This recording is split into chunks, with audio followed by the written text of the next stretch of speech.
thiang tâm căn khoan zin ram a hia tu kan ni reng shelovin kan va va pian na zua pa tu ani kan shelo bo chikim min kan bo alo ni tu dang kan ni lo Josepha tu le fa te kan lo ni fa pa tan bo te ho hun na theng ta e lal ba pata karo lo tu te lo thoru lal khista lal ram ading me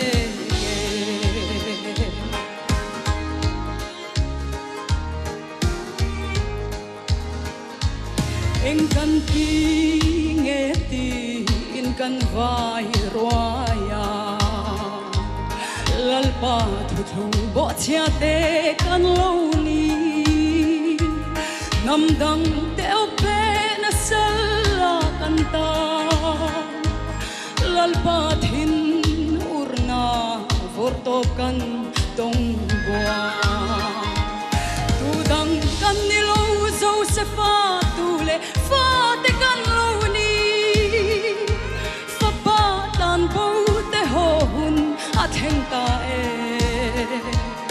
lal pa pata karo lo tu te lo thoru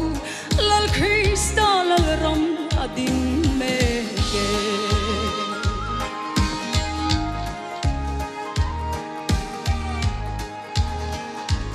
pathian nam than zo fa te tho a hun ram tiam zo ram thar kan lu tan me ke nam ro pui khovel ta na en tur te i thovang u khai i din thar ang tu dang kan ni lo Josepha tu le fa te kan lo ni fa pa tlan bo te ho hun a theng ta e lal pa pata karo lo tu te lo thoru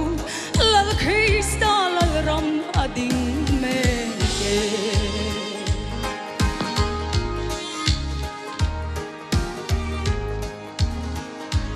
so fa ten hun i hai to lo mo milem bia ngong kol ba pui arem lo kan zalen na su bili darari pathian lal ram le namading chwa me tu dang kan ni lo Josepha tu le fa te kan lo ni fa pa tan bo te ho hun a theng ta e lal pa pata karo lo tu te lo thoru lal khista lal ram ading me